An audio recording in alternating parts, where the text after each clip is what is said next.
रात के 10:30 बजे थे। कोलकाता रेलवे स्टेशन हर रोज की तरह गहमागहमी से भरा हुआ था। सीटी बजाती ट्रेनें, भागते लोग, सामान ढोते कुली, हर ओर एक अफरा तफरी का आलम। वेदांत भीड़ से बचते हुए अपने टिकट को देख रहा था। S5 coach, birth number 37। उसी समय पास से एक लड़की गुजरी। हल्के गुलाबी रंग का स्वेटर, लंबे खुले बाल जो चलते वक्त उसके चेहरे पर बार बार आ रहे थे। आंखों में घबराहट थी और हाथ में एक टिकट दबा था। वो रुकी और एक कुली से बोली, भैया, S5 कोच किधर है? वेदांत ने तुरंत जवाब दिया, उधर है, मैं भी वहीं जा रहा हूँ। लड़की ने उसकी तरफ देखा, हल्की सी मुस्कान दी और धीरे से बोली, थैंक यू। तुम्हारा बर्थ नंबर? वेदांत ने सहजता से पूछा। 36। वेदांत हैरान रह गया। मतलब तुम मेरी सामने वाली सीट पर हो? लड़की फिर से मुस्कुराई। उस मुस्कान में मासूमियत भी थी और अजनबीपन भी। ट्रेन प्लेटफॉर्म से धीरे धीरे सरकने लगी। लोग अपनी अपनी जगह पर बैठ चुके थे। वेदांत और रिद्धिमा आमने सामने। खिड़की से आती ठंडी हवा, अंधेरी रात और दूर कहीं टिमटिमाती गांव की बत्तियां, माहौल अजीब सा सुकून दे रहा था। पहली बार अकेले सफर कर रही हो? वेदांत ने बातचीत शुरू की। रिद्धिमा ने हल्का सिर झुकाकर कहा, हाँ, थोड़ा अजीब लग रहा है।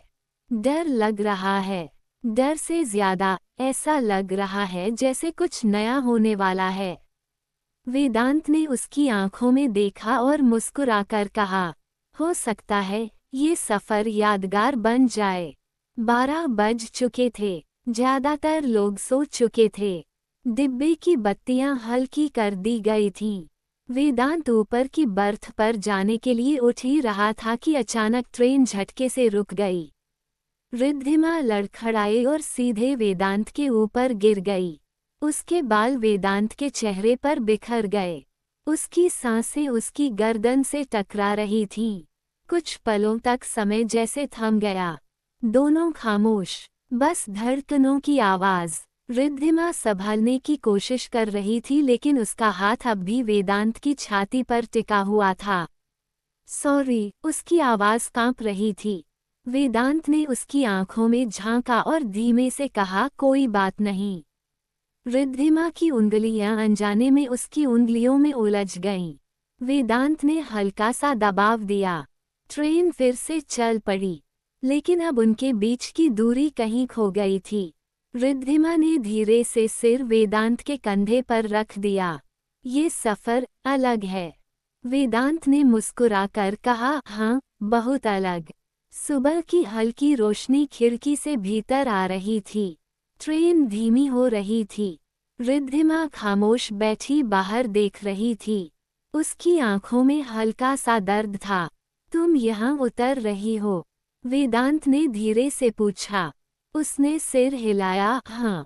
दोनों चुप हो गए, जैसे दोनों के पास कहने को बहुत कुछ था, मगर शब्द नहीं मिल रहे थे।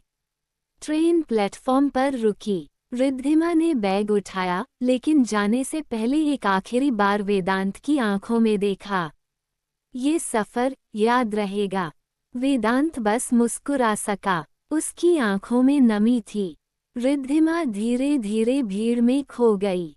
गुलाबी स्वेटर दूर होता गया और फिर हमेशा के लिए गायब हो गया। वेदांत चुपचाप खिड़की से बाहर देखता रहा। ट्रेन फिर से चल पड़ी।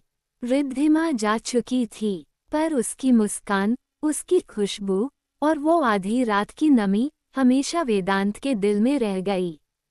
कुछ सफ़र मंजिल तक पहुंचने के लिए नहीं होते, वो सिर्फ यादों में हमेशा जिंदा रहने के लिए होते हैं।